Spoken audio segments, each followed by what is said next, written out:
ایک صحابی نے سوال کیا حضور اکرم صلی اللہ علیہ وسلم سے کہ رسول اللہ فرمائیے ایمان کسے کہتے ہیں؟ آپ نے فرمایا جب تجھے نیکی خوش کرے اور گناہ تجھے غمگین کرے جان لے کہ تو مومن ہے. اذا سررت حسنتک وساءت سیئتک فانت مومن.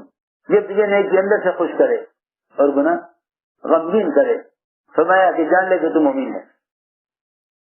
ایک صحابی نے سوال کیا کہ ایمان کسے کہتے ہیں؟ فرمایا کہ ایمان اخلاص کو ہی کہتے ہیں. تو میں نے عرض کیا کہ ایمان کو ایمان کی علامتوں میں بیان کیا جائے تاکہ امت کو ایمان کی تعلیم صفات ایمانیہ سے دی جائے. امت کو ایمان کی تعلیم دو ایمانی صفات سے, امت کو ایمان کی تعلیم دو ایمانی صفات سے کہ ایمانی صفات کیا ہیں, ایمان کی علامتیں کیا ہیں. ایک جماعت آئی حضور اکرم صلی اللہ علیہ وسلم کی خدمت میں, 7 آدمیوں کی جماعت. آپ نے دیکھتے ہی سمجھ لیا کہ یہ ایمان والے ہیں. فرمایا ما انتم, اس لیے کہ اس زمانے میں ایمان سنتوں کی شکل میں ظاہر ہوتا تھا. اس زمانے میں لوگ کہتے ہیں کہ ایمان تو دل میں ہوتا ہے, ظاہر کو مت دیکھو, خبر نہیں کس کا دل کیسا ہے, دل کے حال کی تو ہمیں خبر نہیں. دیکھو میری بات دھیان سے سننا, دلوں میں ایمان کے وجود کی علامت, دلوں میں ایمان کے وجود کی علامت اتباع سنت ہے. جو آدمی سر سے لے کر پیر تک سنتوں کے ساتھ مزین ہو, یہ اس کے دل میں ایمان کے ہونے کی علامت ہے. توجہ سے بات سننا بہت. جو شخص سر سے لے کر پیر تک سنتوں سے مزین ہو, یہ اس کے دل میں ایمان ہونے کی علامت ہے. لیکن آج کل عام طور سے مسلمانوں میں یہ ایک غلطی عام ہو گئی کہ بھئی ظاہر کو مت دیکھو کسی کے, کیونکہ ایمان تو دل کی چیز ہے, وہ کسی کو نظر آ نہیں سکتا. وہ خود ہی مطمئن ہے کہ اگر میں ظاہری طور پر اتباع سنت پر نہیں ہوں تو کیا بات ہے, ایمان کی جگہ تو دل ہے. توجہ سننا بات نہیں, دلوں میں ایمان کے وجود کا تقاضا ہے, یہ دلوں میں ایمان کے وجود کا یہ تقاضا ہے, دلوں میں ایمان کے وجود کا یہ تقاضا ہے کہ سنتیں اس کے ہر عمل سے ظاہر ہوں, سنت اس کے عمل سے ظاہر ہوں. یہ دلوں میں ایمان کے وجود کا تقاضا ہے. اور سے بات سننا, ایک کافر جس کا پیچھا ایک صحابی نے کیا, میری بات بہت جا کے سننی پڑے گی. ایک کافر جس کا پیچھا ایک صحابی نے کیا, حالانکہ اس کافر پر کہیں سے کہیں تک بھی کوئی اسلام کی علامت نہیں تھی, ایمان کی کوئی علامت. کافر ہے, یہ تلوار لے کر دوڑے اس کے پیچھے. جب یہ دیکھا کہ اب تو قتل کا وقت قریب آ گیا ہے, ہمیں بچ نہیں سکتا, اور تلوار سر پر آ گئی, تو اس کافر نے کہا اشہد ان لا الہ الا اللہ. صحابی نے خیال کیا کہ جان بچانے کے لیے کلمہ پڑھ رہا ہے, انہوں نے قتل کر دیا, انہوں نے قتل کر دیا. میری بات بہت توجہ سننا, میں اس واقعے سے کچھ کہنا چاہتا ہوں. آپ نے صحابی کو بہت ملامت کی کہ تم نے اسے کیسے قتل کر دیا, اسے کلمہ پڑھنے کے بعد تم نے اس کو جیسے قتل کر دیا, اس کے کلمہ پڑھ لینے کے بعد. کہ جی وہ تو جان بچانے کے لیے پڑھ رہا تھا. فرمایا آپ نے تم نے اس کو دل چیز کیوں نہ دیکھا کہ وہ جان بچانے کے لیے پڑھ رہا ہے کلمہ, یا وہ سچے دل سے پڑھ رہا. تو میں نے عرض کیا کہ یہ کہنا کہ ایمان دل میں ہوتا ہے, یہ تو اس کافر کے لیے بھی ہو سکتا ہے کہ واقعی اس کے دل میں ایمان تھا, لیکن اس کے جسم پر ظاہری کوئی علامت ایمان کے نظر نہیں آ رہی تھی. یہ تو ایک عام سے عام آدمی, ایک ایسا شخص جو کفر پر ہے, اس کے بارے میں تو سوچا جا سکتا ہے کہ ہاں اس نے دل سے کلمہ پڑھ لیا تھا, لیکن اس کے جسم پر اسلامی کوئی علامت نہیں تھی. آپ نے یہ فرمایا صحابی سے تم نے حجی کا قتل کر دیا, حالانکہ تم نہیں جانتے کہ اس نے کلمہ دل سے پڑھا ہے یا اس نے صرف زبان سے پڑھا ہے. جان بچانے کے لیے پڑھا ہے یا مسلمان ہونے کے لیے پڑھا ہے، تم نے کیسے قتل کر دیا؟ لیکن ایسا مسلمان جو اسلام میں پیدا ہوا، اسلام میں آنکھ کھولی، اسلام میں شعور پایا، وہ یہ کہے کہ ایمان تو دل میں ہوتا ہے، ظاہر سے کیا تعلق ایمان سے؟ ظاہر سے کیا تعلق ایمان کا؟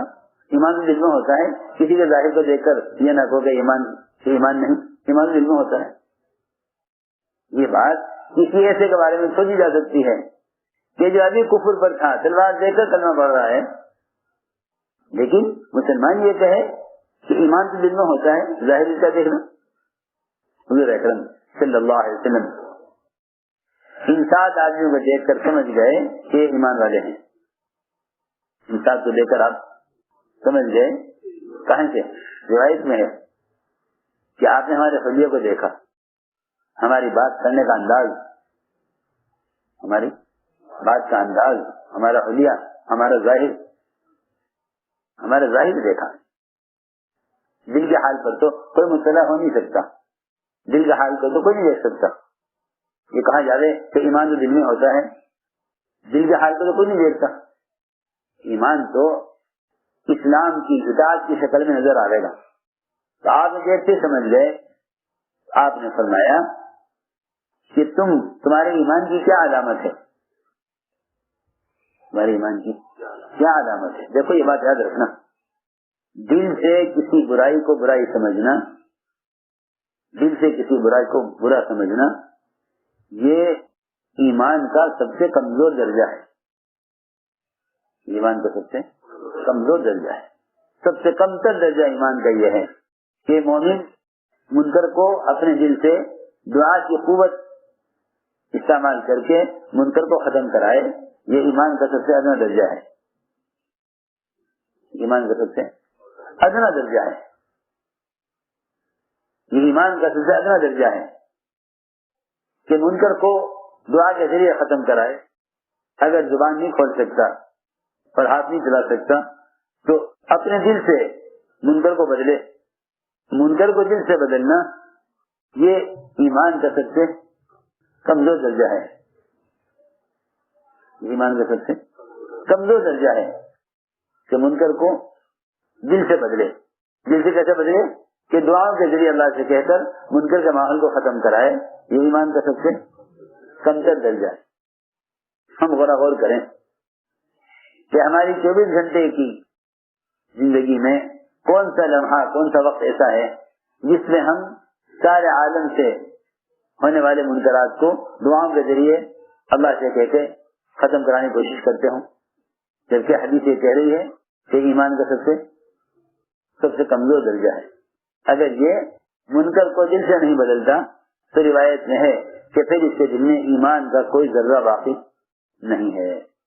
میری بات کو غور کرنا، میں اور آپ سوچیں کہ 24 گھنٹے میں سے کون سا وقت ہم پر ایسا گزرتا ہے، کون سے لمحہ، کون سے منٹ جس میں ہم کسی منکر کو دیکھ کر دل سے روتے ہوں کہ اے اللہ، زبان میں کھول نہیں سکتا ایسا منکر کا ماحول، یا میں ہاتھ سے اس کو بدل نہیں سکتا، یعنی قوت سے اور عہدے سے یا کسی طاقت سے، وہ میرے پاس نہیں، زبان میں کھول نہیں سکتا۔ اب آخری درجہ جہاد کا وہ دل سے منکر کو بدلنا ہے۔